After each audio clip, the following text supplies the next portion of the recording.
স্কুলের শেষ পিরিয়ডে ড্রিল করাতেন সুধাদি। লাইন আঁকাবাঁকা হলে রাগ করতেন, খিটমিট করতেন, বকুনিও লাগাতেন। সুধা দিদিমণি শাড়ির সঙ্গে বেমানান কেটস পরতেন পায়ে। রাগী গম্ভীর মুখ, মোটা ফ্রেমের চশমা, খুব রাশভারী।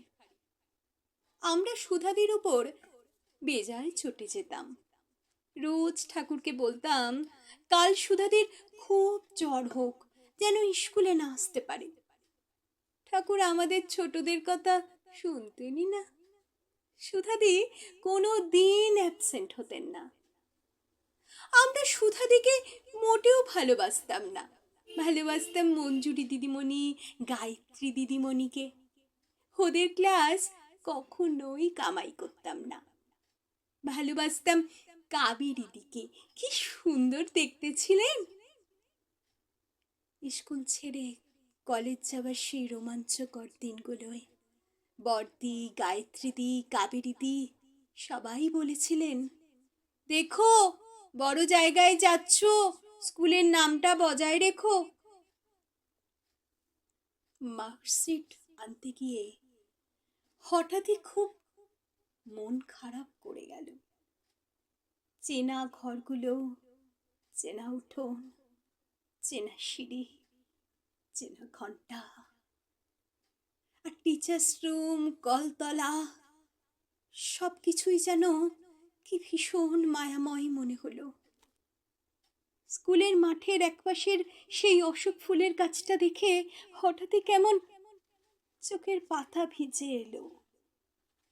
দিদিমণিদের সাহায্য করার জন্য রমলা মাসি বলে এক বয়স্ক মহিলা ছিলেন, ওই স্কুলের সর্বকার্য বিশারদ।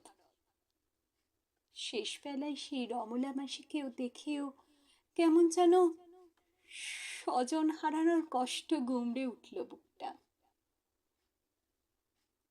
এতগুলো বছর, এতগুলো শীত, বর্ষা, গ্রীষ্ম, এতগুলো পরীক্ষা, ক্লাস, এত ঘটনা, বন্ধুদের সঙ্গে এত বন্ধুত্ব, এত ঝগড়া, সব যেন সিনেমার মতো হু হু করে মনে ভিড় করে আসতে লাগলো। সত্যি সত্যি খুব কান্না এলো। স্কুলে আর আসতে হবে না, এটা ভাবলেই বুকটা যেন খালি মনে হতে লাগলো। শেষ দিনে সুধাদিকে দেখেও মনটা ভারী হয়ে গেল।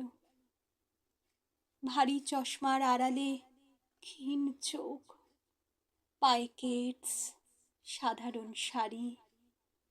নিচু হয়ে প্রণাম করতে গেলাম সুধাদিকে।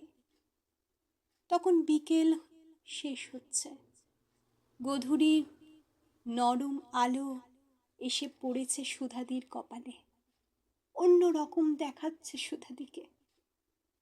প্রণাম করতে না দিয়েই বুকে টেনে নিল, তারপর ফুপিয়ে কেঁদে উঠলেন। রাগ করিস না রে, তোদের কত বকেছি, কত শাস্তি দিয়েছি, খুব খারাপ ভেবেছিস আমায়, তাই না? ভুল বুঝিস না রে, তোদের ডিসিপ্লিন শেখাতে চেয়েছি। যদি শিখে থাকিস ভবিষ্যতে তোদেরই ভালো হবে। জীবনে শৃঙ্খলা না থাকলে কিচ্ছু হয় না রে, কিচ্ছু হয় না, কিচ্ছু না। আমার ছেলেটাকেই দেখ না, না লেখাপড়া করলো, না আমার কথা ভাবলো। আমার কাছে যতকাল ছিল চিৎকার চেঁচামেচি, কি অশান্তি। বাবা ছিল না তো, যেন সে দোষ আমার, আমার ওপর যত হম্বি তম্বি। এখন তো আর আমার সঙ্গে থাকে না, বিয়ে করে চলে গেছে শ্বশুরই। দেখ না, কদিন ধরে খুব বাতের ব্যথায় কষ্ট পাচ্ছি, রান্না বান্নাও করতে পারছি না। যাকে তোরা ভালো থাকিস, ডিসিপ্লিনটা বজায় রাখিস। হয়তো আমি পারিনি, তাই। বাকি কথা সুদাদি আর বলতে পারলেন না। আমার গাল ভাসছে চোখের জলে। চোখ মুছে নিলাম। মার্কশিটে জল পড়লে ভবিষ্যতের ক্ষতি হবে যে।